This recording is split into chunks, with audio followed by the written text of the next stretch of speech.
fait, on a voulu créer un endroit qui soit et à la fois joli et à la fois ludique pour les gens quand ils viennent déjeuner ou dîner, qui puissent avoir un point de vue sur tout l'établissement, les bateaux, le port, et en même temps pouvoir voir les gens qui travaillent. Et si vous êtes assis même sur les banquettes, vous pouvez absolument voir ce qui se passe en cuisine, vous pouvez voir tout ce qui se passe autour.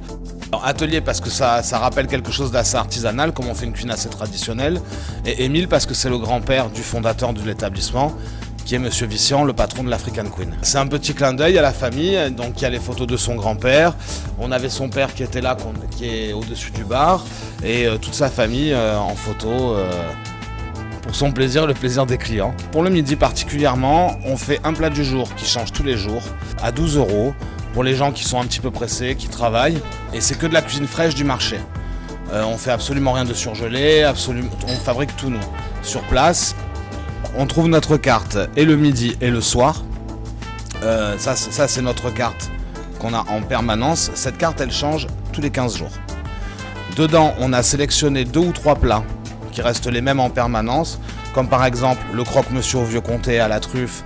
Ça, c'est quelque chose qu'on sert à partager à l'apéro avec un spritz ou un Saint-Germain, qui est un petit cocktail qu'on fait spécialement pour l'atelier, parce qu'on essaie vraiment de trouver toujours des choses un peu étonnantes et surprenantes à proposer aux clients.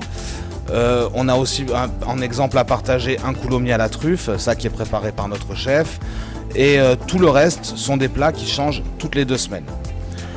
Pour ce qui est vraiment des plats de principaux, on essaie de garder toujours le même produit central. Donc là on a choisi thon rouge par exemple, Saint-Jacques, filet de bœuf, entrecôte de veau, souris d'agneau. Et ces produits-là, on les travaille de manière différente et on change le contenu de l'assiette tous les 15 jours.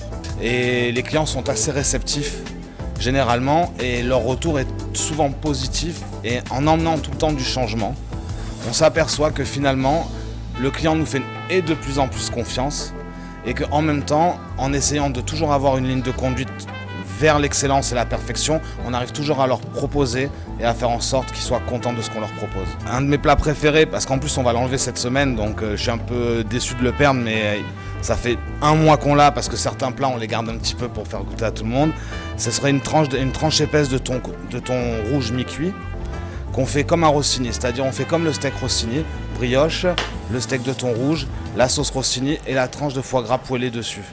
Ça avec une purée maison, moi c'est un de mes plats préférés. Alors pour les desserts, on procède de la même manière que pour notre carte en général. On propose quelque chose de nouveau aux clients tous les 15 jours.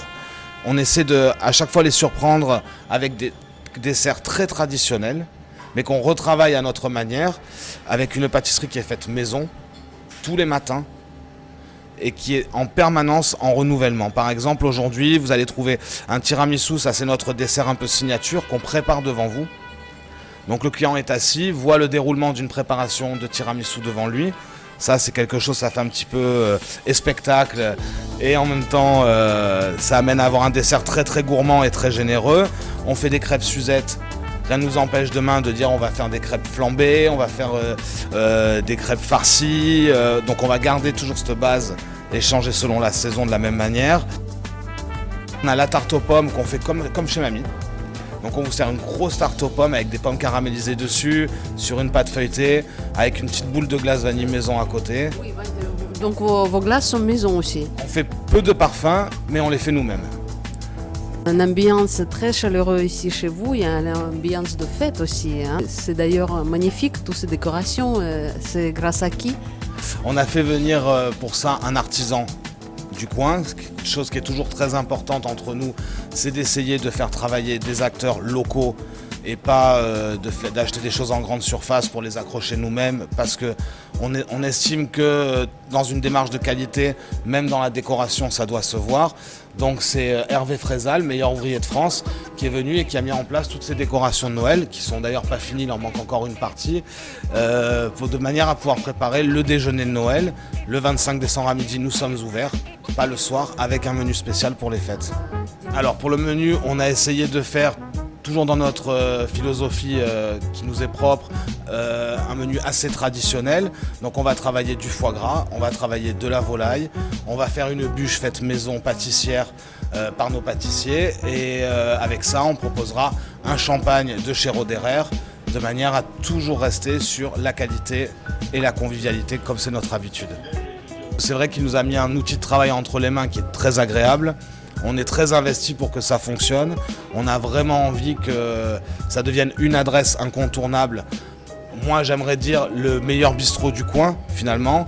Et surtout que ça reste quelque chose de très décontracté, très chaleureux et avec une cuisine de qualité. Ça, c'est essentiel.